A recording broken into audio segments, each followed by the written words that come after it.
आता सरळ सरळ फाटी पडलेली आहे. आपण इकडच्या फाटीला आहे, ते तिकडच्या फाटीला आहे. काही जण म्हणतात आयला ही कधीतरी एकत्र येतील का रे? ह्या ह्यांनीच आमचं निम्मगार होतंय सारखं. आणि मग हळूच दबकत दबकत म्हणून मी आपल्याला स्पष्ट सांगतो, ह्या सगळ्याच्या बाबतीमध्ये मागं मीच तुमच्याकडं डॉक्टर अमोल कोल्हेंना मतदान करा अशा प्रकारची विनंती करायला यायचो. निवडून आणल्यानंतर मलाही वाटलं वक्तृत्व चांगलं आहे, दिसायला राजबिंड आहे, त्याच्यामध्ये चांगल्या पद्धतीनं काम करतील. परंतु मित्रांनो, नंतर 2-2.5 महिने 2च महिने झाले, 2 वर्ष झाली आणि नंतर ते मला म्हणायला लागले की दादा मला राजीनामा द्यायचा.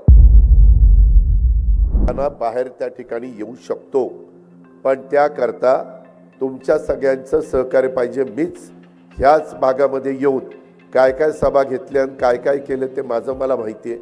आणि तेव्हा तुम्ही माझं ऐकलं.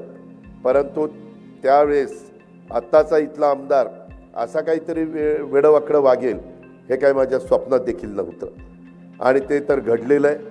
आज त्याला काय वाटतं म्हणजे मला माहिती नाही. परंतु मित्रांनो, तुम्ही मनामध्ये आता वेगळी भावना आणू नका. आता सरळ सरळ फाटी पडलेली आहे. आपण इकडच्या फाटीला आहे, ते तिकडच्या फाटीला आहे. त्याच्यामुळं काही जण म्हणतात आयला ही कधीतरी एकत्र येतील का रे? ह्या ह्यांनीच आमचं निम्मगार होतंय सारखं. आणि मग हळूच दबकत दबकत म्हणत दादा दादा काही होईल का, पुढं काहीतरी होईल. म्हणजे अजूनही लोकांच्या मनामध्ये तशा प्रकारची शंका आहे. मित्रांनो, मी आपल्याला स्पष्ट सांगतो, ह्या सगळ्याच्या बाबतीमध्ये मागं मीच तुमच्याकडं डॉक्टर अमोल कोल्हेंना मतदान करा अशा प्रकारची विनंती करायला यायचो.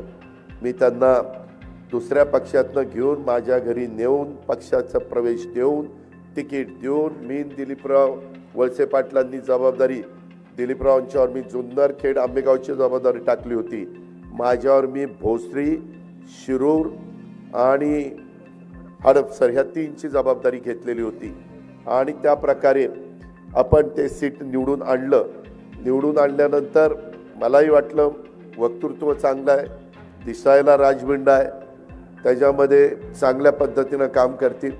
परंतु मित्रांनो, नंतर 2-2.5 महिने 2च महिने झाले, 2 वर्ष झाली आणि नंतर ते मला म्हणायला लागले की दादा मला राजीनामा द्यायचा. बोला राव, जनतेने 5 वर्ष निवडून दिलं, 2 वर्षातच राजीनामा द्यायचा, लोक जोड्याने मारतील राव आपल्याला. असं करू नका. काय अडचण काय नाही, मी कलावंत आहे दादा, माझ्या वेगवेगळ्या प्रकारचे नाटक असतात, चित्रपट असतात, त्याच्यावर परिणाम होतोय दादा. आणि मी मित्रांनो खोटं बोलणार नाही, मी तोंडावर असं समोरासमोर करीन. मी म्हणलं तसं करू नका, दिसायला खराब दिसतंय.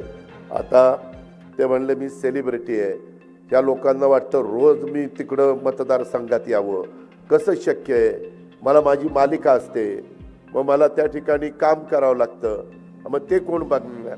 माझ्या व्यवसायावर परिणाम झाला, माझ्या व्यवसायावर परिणाम झाला असं त्यांचे शब्द होते.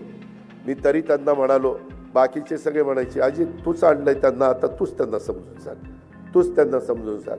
मित्रांनो, असं कसं करत करत ते तर मागाशी कोणतरी म्हणलं की सुरुवातीच्या 4 वर्षामध्ये किती आले काय आले. खरं त्यांचा राजकारण हा पिंडच नाही आहे. आम्ही राजकारणी लोक काय करतो, एखादा उमेदवार आम्हाला पराभूत करता येत नसेल तर मग सेलिब्रिटी काढायची. खोटं नाही सांगत. तुम्ही देशात बघा, आता काही ठिकाणी हेमा मालिनी उभे राहतात की नाही, निवडून येतात. काही ठिकाणी सनी देओल उभा राहतो, धर्मेंद्र उभा राहतो, गोविंदा उभा राहतो. काय ह्यांचा राजकारणाशी संबंध आहे? राजेश खन्ना, शत्रुघ्न सिन्हा, किती नावं देऊ. एवढे नटी पण उभे राहते, नट पण उभे राहतात. आणि का एकदा मला वाटतं अमिताभ बच्चनला पण उभं केलं होतं आणि निवडून आले होते. आणि मग नंतर म्हणले नाही राव, हे आपलं काम नाही, राजीनामा दिलं सोडून. मित्रांनो, शेवटी त्यांना त्या भागातली विकासाची कामं करायला आवड आहे का? थोडे दिवस आपल्याला पण नवीन माणूस आला, चांगला दिसायला पिळबिळ मिशावर मारला की काय दिसतंय राजबंडा घडी, आणि ते आपण देतो, बटणं दाबतो, त्याच्यात आमच्याही चुका आहे. आम्हालाही, आम्ही काही अंतर्मनी नाही आहे. एखादा जण आला आणि बघितला आणि चांगला वाटला तर वाटतं की बाबा हा निघेल चांगला, परंतु त्याच्या डोक्यामध्ये काय चाललेलं आहे हे काय आम्हाला कळायला मार्ग नाही ना. तसं आपलं झालंय. आता पुन्हा मध्ये मी शिवजयंतीला मला भेटले 19 तारखेला. म्हटलं का हो डॉक्टर, मागं तर म्हणायचं राजीनामा द्यायचा ना, आता परत दंड ठोपटले. नाही म्हणले दादा, जरा जरा वाटायला लागलं, परत उभं राहून. अरे असं कसं चालेल? आपले प्रश्न सुटले पाहिजे मित्रांनो. इतके महत्त्वाचे प्रश्न सध्या आपल्या सगळ्यांच्या समोर आवासून आहेत. रेल्वेचे प्रश्न आहेत,